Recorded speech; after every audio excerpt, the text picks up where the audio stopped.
Sue, the floor is yours. Thank you very much, and apologies for some technical difficulties there with the microphone.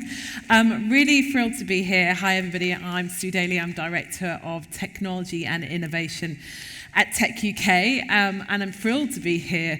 And I'm going to be doing a little bit of a fireside chat with two industry leaders, focusing a bit more on the kind of digital innovation side, although we heard so much about technology's role in the conversation before. We're talking here about the role of the data center in the net zero challenge.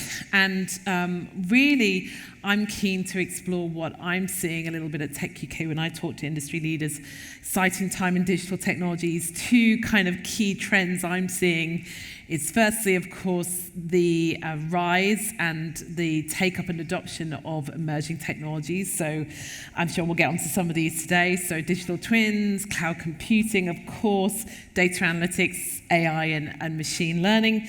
And that is obviously driving a lot more demand for computer power and infrastructure. And I'm increasingly seeing the data centers being a key digital foundation that we have in the UK for enabling all this innovation to happen. But at the same time, the really key trend is the conversation and how it's risen up around sustainability and how we get this right, not just for everybody here, but for the planet as well. So how do these two fit together? How can they support each other? And how do we get this right? How can innovation help? How can the data center community help this net zero challenge and goal that we have? So we have a conversation here with two real-life leaders. We're going to take you through a bit of a real-life example of how they're working together, of how this can be done. So it's my pleasure to introduce Myall, CEO of KO Data, and Brad Phipps, engineering team lead at Speechmatics. And we're going to kick off the conversation because we don't have much time. But perhaps let's kick off the conversation, Brad, with you.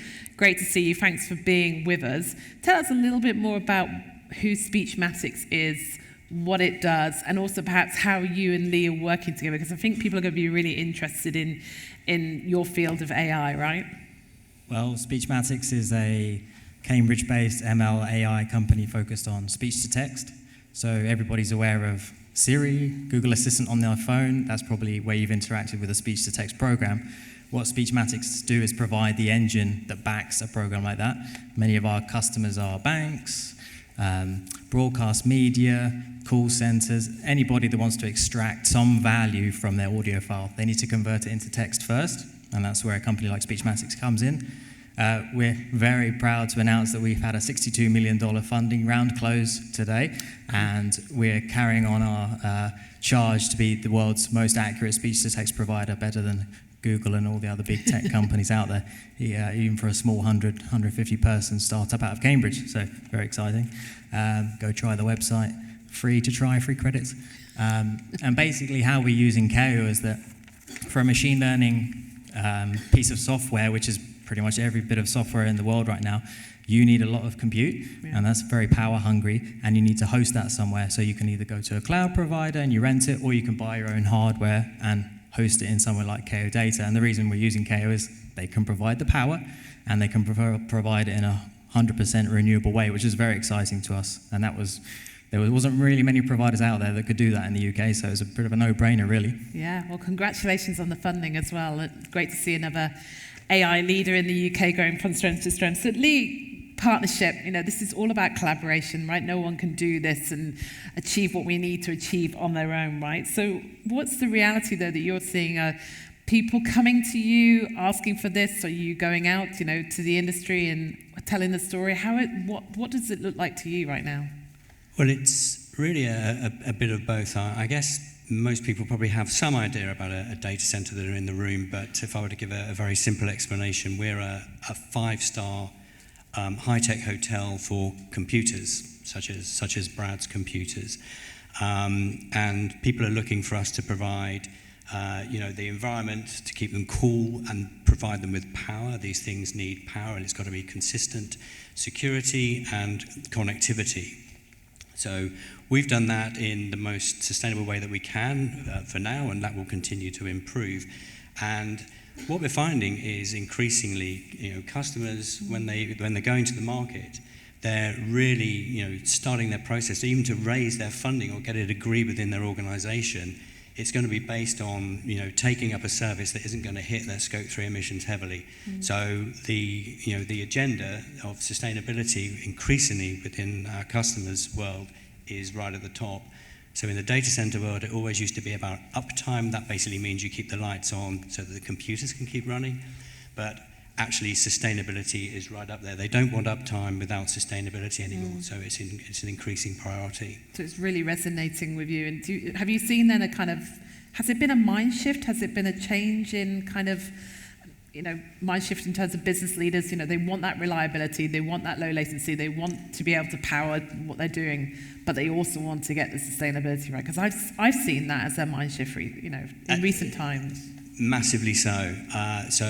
What you'll find is maybe also in the process of engaging with customers, you might get exposed to a wider set of people within the organisation. Yeah. So a lot of companies now have a function within them that is driving the ESG agenda, and of course then we fit into that. So they take an intense interest, and you're vetted very heavily, but in different ways. Security we're used to.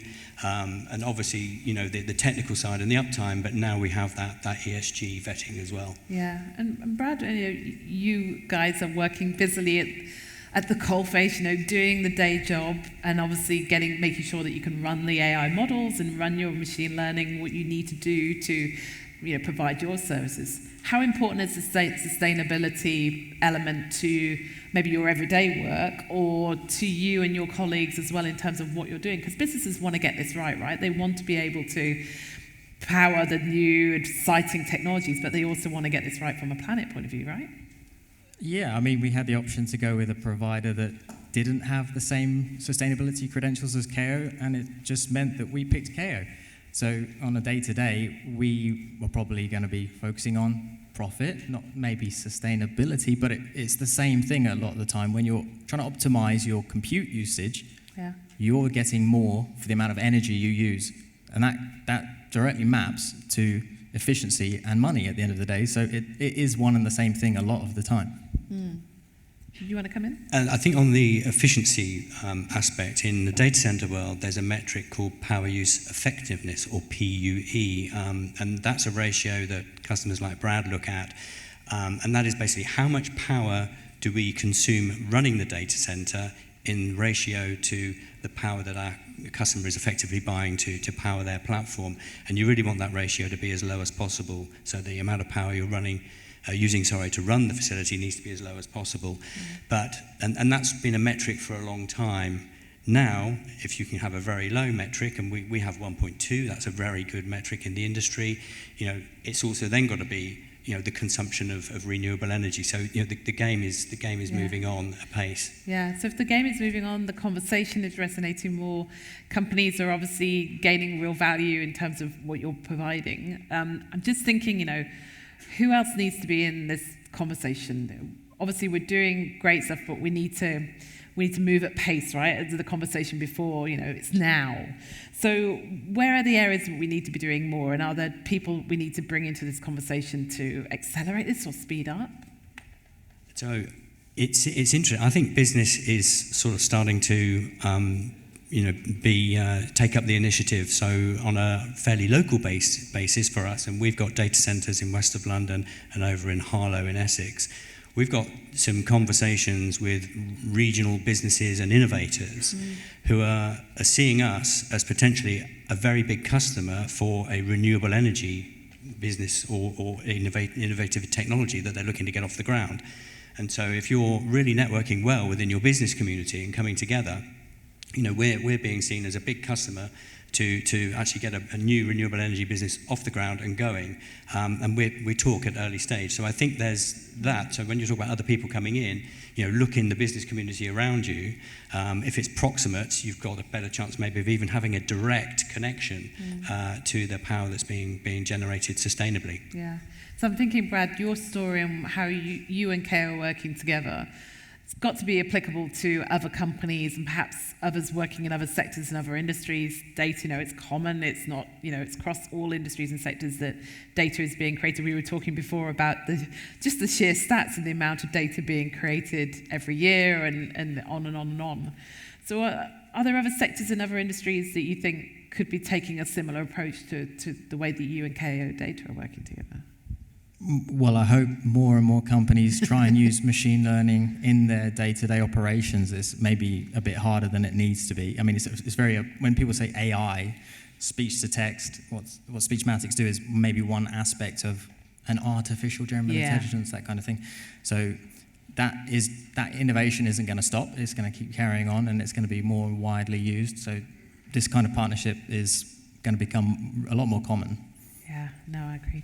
And we also use, I guess, sort of adjacent technologies really in the design and deployment of our service. So you might have heard the term digital twinning. Yep. So you've got another sort of AI technology where we work in a virtual world and we deploy our customers' instances virtually, working with our customer to ensure we've got the most efficient, effective setup within the data center, because we've got to maximize the use of that power. It delivers value to the customer.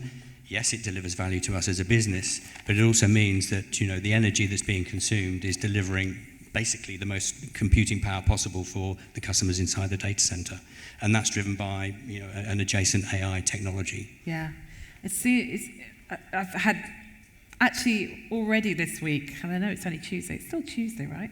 No, it's only Tuesday. So many conversations around convergence, and how even in one conversation, you know, so many different technologies that all rely on computing power are coming up. And it is, to me, how these technologies are all going to work together, that then how do we get the computing power and the infrastructure right to enable that to happen, but also from a sustainability point of view. Believe it or not, we are running very quickly out of time, as the voice in my ear, not the voice in my head, is telling me. So we started talking about innovation. We started talking about the tech conversation right now and how data centers are a key enabler of all of that. But I wanted to just ask both of you before we end, you know, I'm thinking the kind of green tech agenda is really, really key to our members and our industry. We want to be an enabler. We want to help find the solutions to what we need to handle.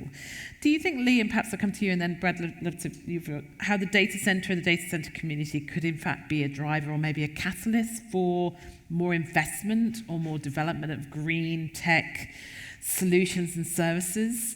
I think the data center community has got a real opportunity here, right? We have indeed, but I think, and I sort of touched on it earlier, I think we also present an opportunity. So the energy sector, which of course is, you know, a sector with large, well-known names, but innovators coming forward, and I think there it's for us to work with those innovators who are becoming aware of us, to help them get businesses off the ground, and we can basically be, you know, a guaranteed big customer from day one.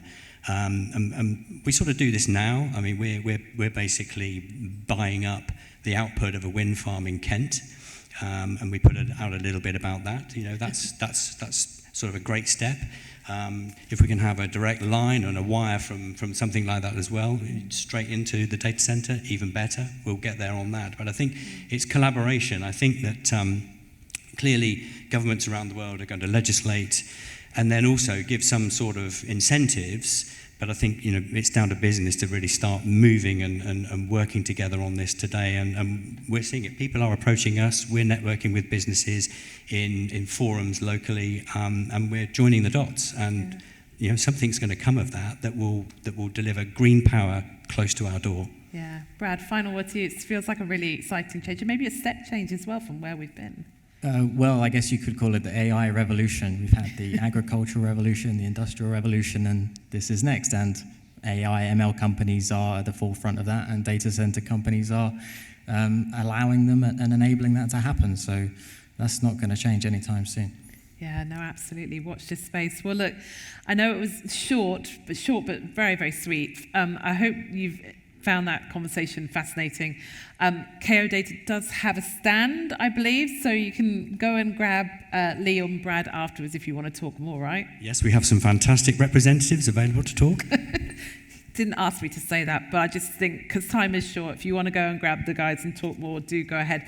But before we do that, just can you please thank Lee Myall, CEO of KO Data, apologies, Lee, and Brad Phipps, engineering team lead for Speechmatics, in the normal way, for that fascinating conversation. Thank you, guys.